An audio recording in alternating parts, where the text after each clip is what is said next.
Welcome to the Triple Threat Podcast. I'm your boy DJ Shockley, your usual host here every single week where we talk ball, we talk sports, we talk culture, we talk a little bit of everything on the Triple Threat Podcast, and today is no different. On the show today, we got my man Jesse the Hammer Tuggle. You don't remember my man Jesse the Hammer Tuggle? Played for the Falcons, Pro Bowler, Hall of Famer in the Ring of Honor with the Atlanta Falcons. This dude has done many things, so we're going to discuss all his career. He's got some kids that's playing in the National Football League. I mean, this dude is doing some really big things, so can't wait to sit down and talk to my man Jesse Tuggle.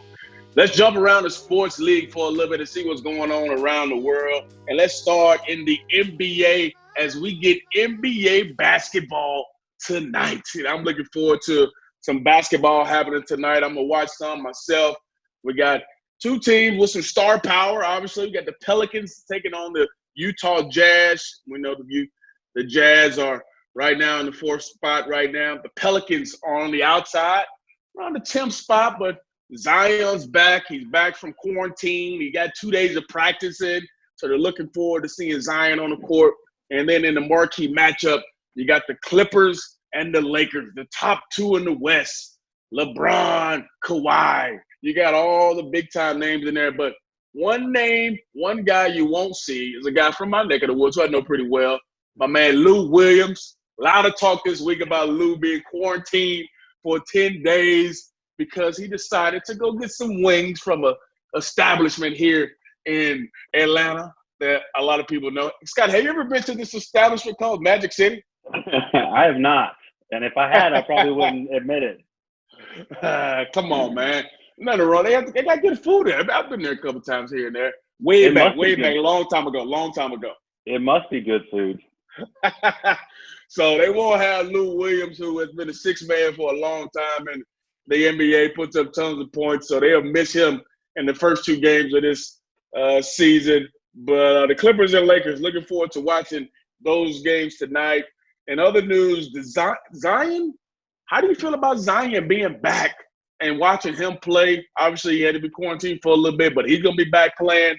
You expect Zion to jump back in and be who we think he is, a big-time star in his league.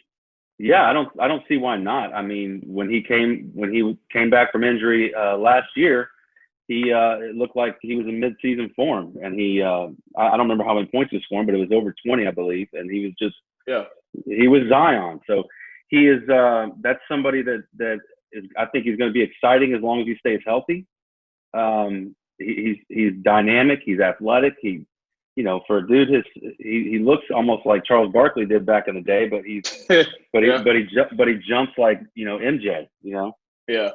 And for all the people who don't know, that's my man Scotty D, who's always here with me every week to give his opinions about everything that's going on. I love to bust his chops here and there.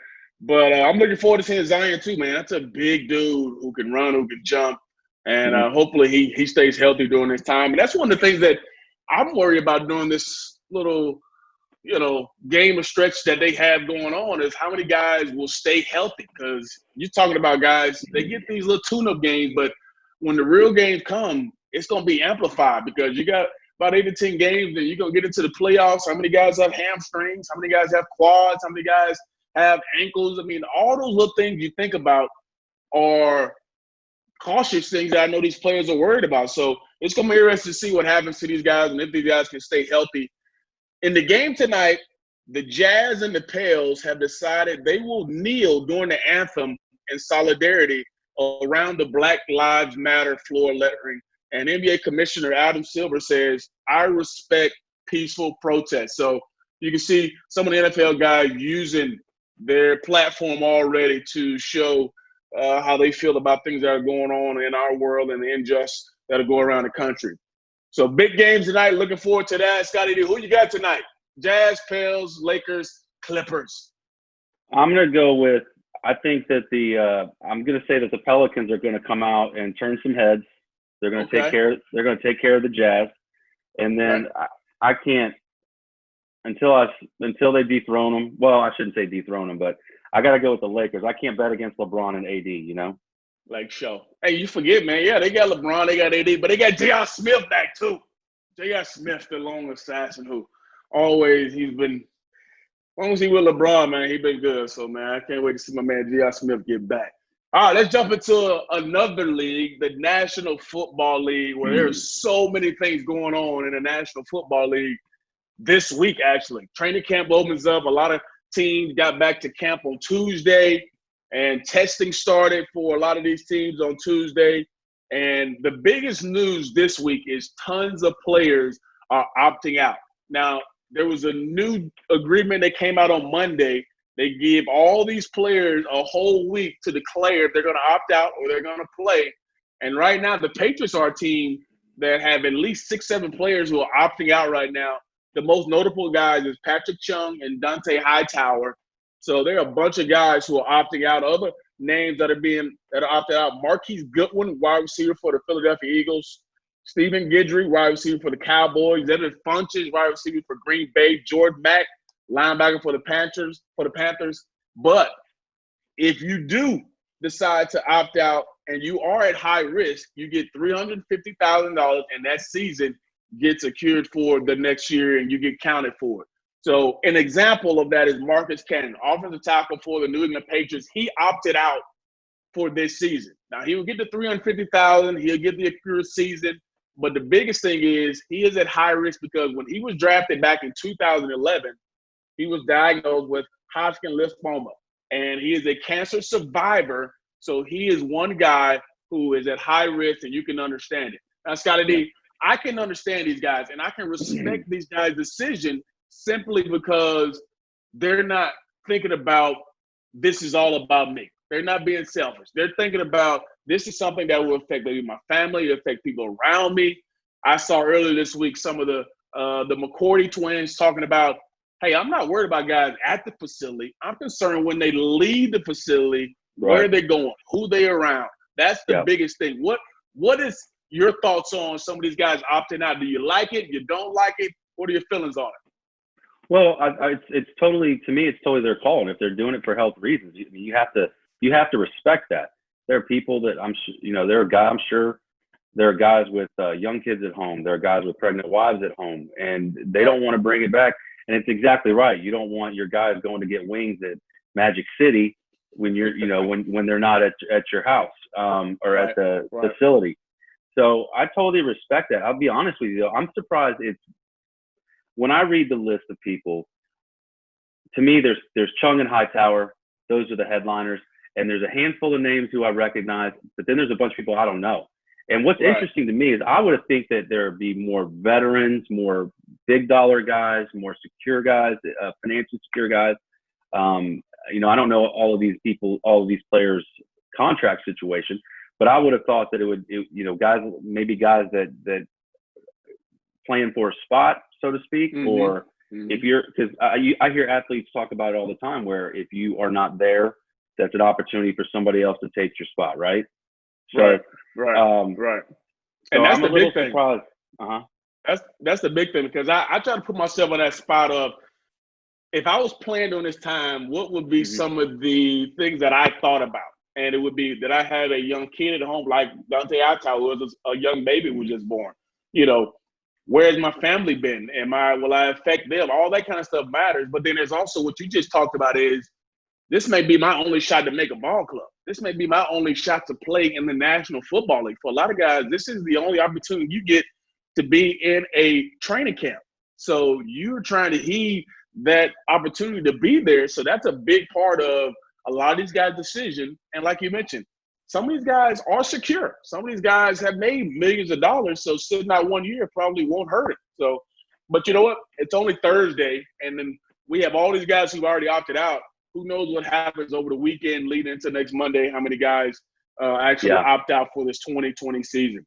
Other big news around the National Football League, Joey Bosa signs a massive deal, 5-year, $135 million for Joey Bosa going into his pocket. You remember back in 2016, his rookie year, he kind of held out and, he was late to camp, but this guy has came in and now he's been a significant player for the Chargers, and you couple that with $14.3 million he's supposed to make in 2020.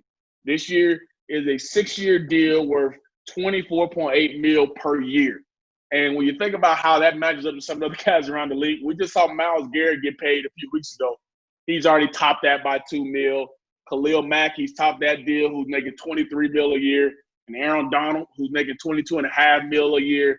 So he's definitely topped those guys. You're talking about $78 million in guaranteed money and $102 million total guarantees over this contract. I mean, that's a lot of money. I know he's living out there on the West Coast. He may need all that money, but that's a lot of money for a defensive end. 40 career sacks in 51 games. He's a Pro Bowler in 4 years, and he's missed 13 games over those 4 years. But he's also got another dude on the other side of him, Melvin Ingram, who helps him get those sacks. So it's a win. I think it's a win-win for the Chargers. They get one of their best pass rushers back. His highest sack total for a year is 12.5. So Joey Bosa has been one of those type of guys who's been a threat. He gets around the edge, plays the run really hard. He's a high motor guy. What do you think about his new deal that Joey Bosa just got? Is it well-deserved, or did they kind of break the bank for him? Yeah, it's well-deserved, but you covered the contract. I want to ask your opinion. What's Aaron Donald thinking right now?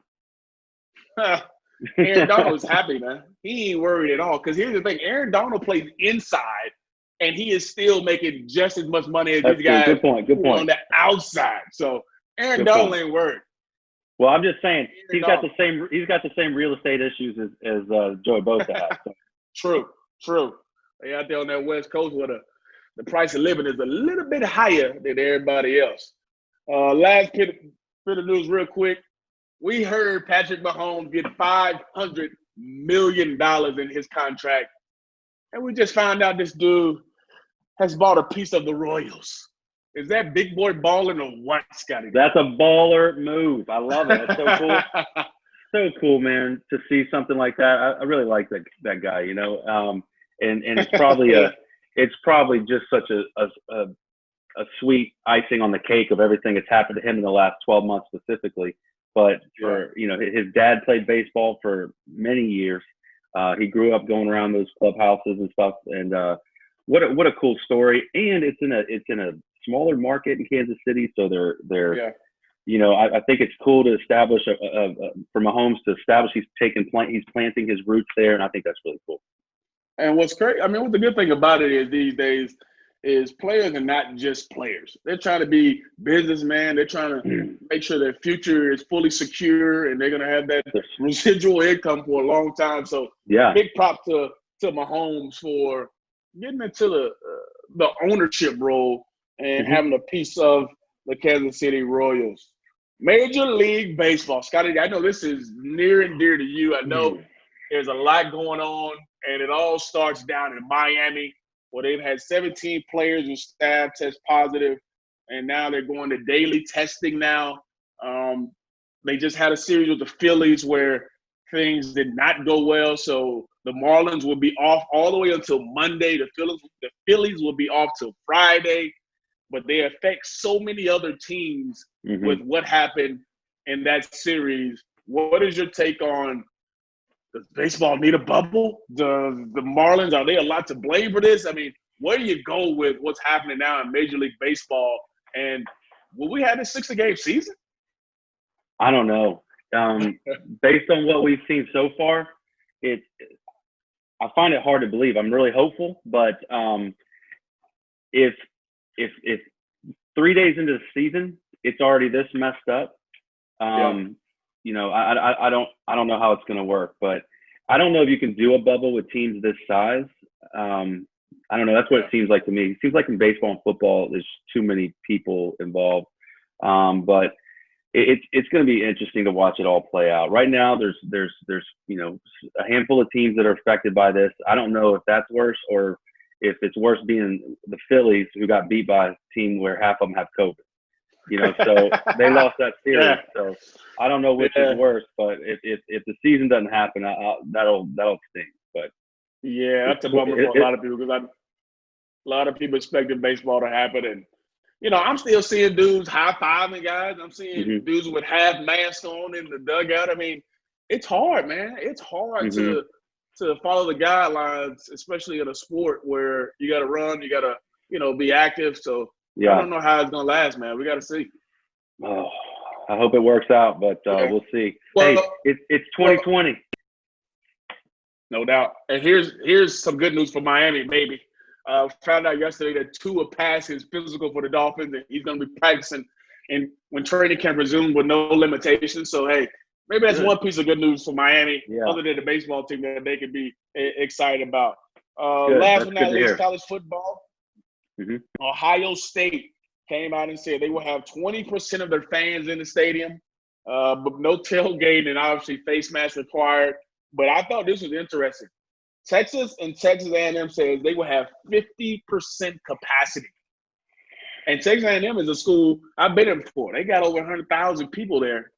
You talking about 50,000 people? That's going to be a little tricky. So I wonder how that's going to all play out when the season finally rolls around and we get a chance to see some college football. That'll be interesting to watch. Mm-hmm. Scott, every week I try to give you something. I throw you a little curveball. I try to trick you a little bit. I didn't even give you what it was today. You ready for this? All right, you guys, here it is. So earlier this week, I saw a video of a guy going to pick up his wife or his girlfriend or whoever it was, and his mom was in the front seat. And the mom and the girlfriend / wife, whoever it was, got into a little argument. So my question is to you. If you are going to pick up your wife, do you make your mom sit in the back seat or does your wife get in the front seat? I think my mom. I think my wife, out of respect, would sit in the back seat and let my mom take the front seat. I mean, I don't see it being much. I don't see it being much to discuss there. I think just like I would probably do it. So if you had to make a decision and you pulled up and your mom was already in the front seat and your wife is waiting on the curb, you're picking her up from somewhere to get something to eat, do you say, hey, mom, get in the back seat? Or no. No. But my wife is 100%. She would do it. She would jump in the back seat. And I want to say happy birthday to her. Today's her birthday. Oh, that's awesome, man. Happy birthday. That's awesome, man. Give her another shout out. Sing to her something, man. Oh. Happy birthday. No, I ain't going to do that for her, man. No? All right. Happy birthday. Happy birthday. All right. Thank you. I'm with you, man. But for me, I don't think it'd be much of an issue. My mom and my wife are both like kind of passive with it. Like my mom would actually get out, like, hey, you sit in the front. My wife would be like, no, you sit in the front. So we might have both of them sitting in the back because they're so nice to each other. So that's probably how mine would go. Chauffeur. No doubt. I will have no problem with that. So all the news and sports that we just talked about, a lot of stuff going on around the country and the world, in the sports world. But next, I'm looking forward to talking to the Hammer, Jesse Tuggle, and we're going to get into some interesting things with my man, Jesse Tuggle. All right. So let's just do those endings, and I won't say anything. I'll just let you go with how you want. If you messed up and you want to start over, just do it.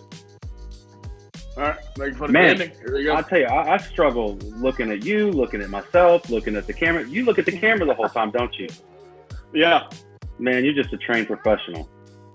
Yeah, I'm trained to look at the red dot. That's all I'm trained to look at. And on my camera, it's obviously the green dot. I tried to, but I was just like. All right, go ahead whenever you're ready.